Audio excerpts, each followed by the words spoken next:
ታሪክ ዓለምና ዝቀየሩ ዓበይቲ ጌጋታት ሰላም ጥዕና ሃበልና ክቡራት ሰማዕትና ሎሚ ኣብ መደብና ኣብ ታሪክ ዓለምና ዝተፈጸሙ ንታሪክ ደቂ ሰባት ንሓዋሩ ዝቀየሩን ዘሰንበዱን 10 ዓበይቲ ጌጋታት ሒዝናልኩም ቀሪብና ኣለና እዞም ጌጋታት እዚኦም ታሪክ ጥራይ ዘይኮነስ ቅርጽን ጂኦግራፊያዊ አቀማምጣን ዓለምና ዝቀየሩ ፍጻመታት እዮም እዞም ፍጻመታት እዚኦም ተዘይፍጠሩ ነይሮም ምናልባት ሎም ዘላ ዓለም ካልእ መልክዕ መሓዘት ነይራ ኣብ ዓለም በብእዋኑ ብዙሓት ጌጋታትን ውሳነታትን ዋላ እኳ እንተተፈጸሙ ንሎም ግና 10 ዓበይቲ ዝበልናዮም ፍጻመታት ወይ ድማ ጌጋታት ክነቕርበልኩም ኢና ክሳብ መወዳታ ፍጻመና ምሳና ክጸንሑ ብኽብሪ እንዳዓደምና ሕዚ ናብቲ ናይ መጀመርያ ጌጋ ዝበሃል ክንሓልፍ ቀዳማይ ሂትለርን ቤት ትምህርቲ ስነ ጥበባትን ኣብ 1907 መንእሰይ ኣዶልፍ ሂትለር ኣብ ቪየና ኣብ ዝርከብ ኣካዳሚ ስነ ጥበብ ክመሃር ኣመልኪቱ ነይሩ ይኹን ደኣ እምበር እቶም መምህራን እኹል ክእለት የብልካን ብምባል ከይተቐበልዎ ተረፉ እሞ ሂትለር ብተስፋ ምቑራጽ ናብ ፖለቲካ ኣተወ ከም ሳዕብየኑ ድማ 60 ሚልዮን ህዝቢ ከም ቆጽሊ ዝረገፈሉ ካልኣይ ኩናት ዓለምን ሆሎኮስት እናተባሃለ ጽዋዕ ጃምላው ህልቂት እስራኤላውያንን ኣስዓበም ምናልባት ንኣዶልፍ ሂትለር እቶም መምህራን ሓሊፍካ ኢኻኢሎም ተትቕበልዎ ነይሮም ዓለም ካብቲ ኩሉ ዕንወት እቲ ምድሓነት ነይራ እዚ ፍጻመ ናይ ውልቀ ሰባት ስሑትን ስምዒታውን ውሳነ ክንደየናይ ከቢድ ሳዕብየን ከምጽእ ከም ዝኽእል እኹል መረዳእታ እዩ ካልኣይ መሸጣ ኣካል ሩስያ ዝነበረት ኣላስካ ኣብ 1867 ዓመተ ምህረት ኣቆጻጽራ ፈረንጂ ሩስያ በረኻን ዘይጠቅም መሬትን እዩ ብዝብል ዝንቡዕ ግምት ኣካላ ዝነበረት ኣላስካ ንኣሜሪካ ብ7.2 ሚልዮን ዶላር ጥራይ ይሸጠታ ድሕሪ ውሑድ ዓመታት ግን ኣብቲ መሬት ብጣዕሚ ብዙሕ ወርቅን ነዳድን ተረኽበ ሎሚ ኣላስካ ንኣሜሪካ ስትራቴጂካዊ ሰፈርን ቀንዲ ፍልፍል ሃፍትን ክትከውን ከላ ሩስያ ግን በንጻሩ ስሑት መዓልቲ ውዒለ እናበለት ትጠዓሰሉ ዓብዪ ክሳራ ታሪክ ኮይኑ ተመዝጊቡሎም ሳልሳይ ቅትለት ልኡኻት ጀንጊዝ ካን ኣብ ናይ ሎሚ ኢራን ኣብ ዝነበረት ጥንታዊት ፋርስ ሱልጣን መሓመድ እቶም ካብ ሞንጎልያ ዝመጹ ልኡኻት ንግዲ ጀንጊዝ ካን ሰለልቲ እዮም ብምባል ክቕተሉ ኣዘዘ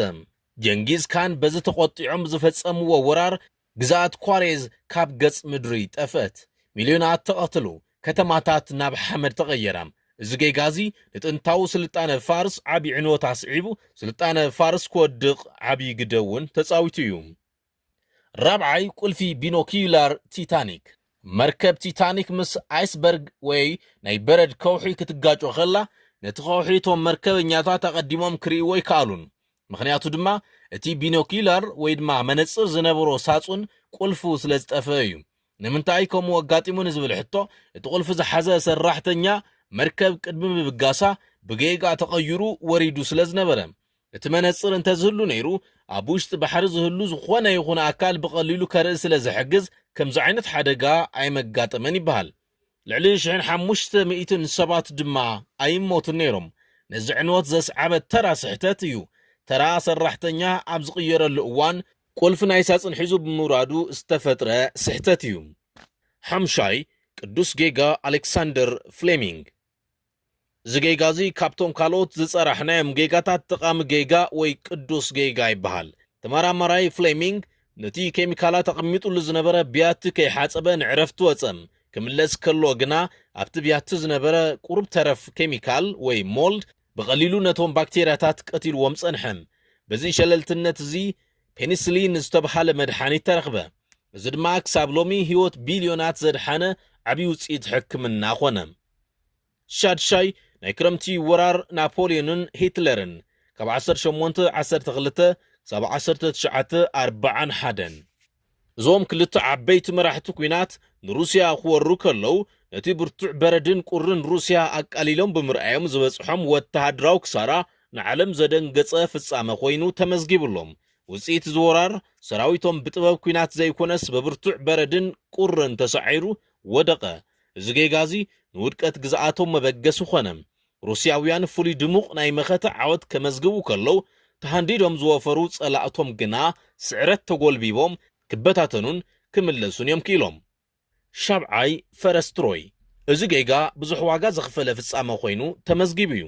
ህዝቢ ትሮይ ነቲ ብግሪካውያን ዝተሰርሐ ዓብዪ ዕንጨይቲ ፈረስ ናይ ሰላም ህያብ እዩ ኢሎም ናብ ውሽጢ ዕርድታቶም ኣእተውዎም። ይኹን እምበር ኣብ ውሽጢ እቲ ፈረስ ተሓቢኦም ዝነበሩ ወተሃድራት ብለይቲ ወፂኦም ማዕጾ ከተማ ብምኽፋት ነታ ብታሪኻውነታን ጥንካራን ትፍለጥ ዝነበረት ከተማ ትሮይ ኣዕነውዋ። የስጦታ ፈረስ ጥርሱ አይታይም ዝብል ምስል ኣምሓርኛ ከም ዘይሰርሕ ዘመላኸተ ፍጻመ እዩ። እኳ ደኣስ ካብ ጸላእትኻ ዝለኣኸልካ ዝኾነ ይኹን ህያብ ኣገላቢጥካ ክትምርምሮን ክትሪኦን ከም ዘለካ ዘምህር እዩ። ኣብ ውሽጢ ብቅርፂ ፈረስ ዝተሰርሐ ሓወልቲ ዝነበሩ ናይ ጸላእ ሰራዊት ነታ ከተማ ክትዓኑ ገበርዋ። ሽዑ ነቲ ውህብቶ ዝተቐበሉ ትሮያውያን ካብ ጣዕሳ ወፃኢ ካሊእ ዝገበርዎ ነገር ኣይነበሮምን። ሻምናይ እታ ብዝግባእ ዘይተዓጽወት ማዕጾ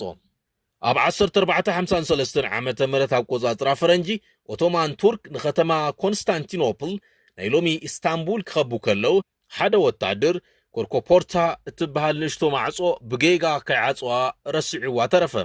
ብሰንኪዛ ንእሽቶ ጌጋ ወታደራት ቱርክ ብወቢሎም ሰሊኾም ብምእታው ነታ ከተማ ተቆጻጸርዋ። እዚ ድማ መወዳእታ ግዛኣት ባይዛንታይን ኮነ። ታሽዓይ ናይ መለክዒ ጌጋ ናሳ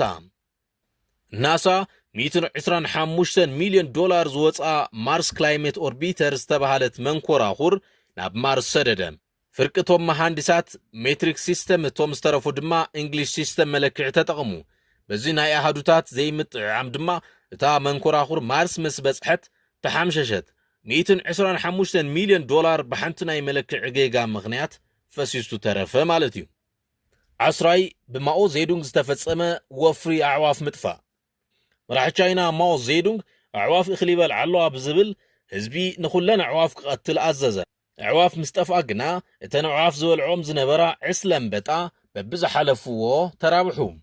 እቲ ዕስለ አንበጣ ንኹሉ ሕርሻ ቻይና ከጥፍኦ ኸኣለም። በዚ ዝመጽእ ዓብዪ ጥሜት ድማ ካብ 15 ክሳብ 45 ሚልዮን ዝኸውን ቻይናዊ ሃለቐ ይበሃል። ክቡራት ሰማዕትና ካብዞም 10 ዓበይቲ ጌጋታት ታሪኽ እዞም ጌጋታት ተዘይፍጸሙ ነይሮም ዓለምና ሎሚ ዝሓሸት ምኾነት ዶ ነይራ ትብሉ? ወይ ካልእ ትፈልጥዎ ተመሳሳሊ ታሪኽ ኣሎም? ርእይቶኹም ኣካፍሉና። ክሳብ ዝቕጽል መደብና ሰላም ቅነ። ግእዝ ቲቪ ድምፂ ህዝቢ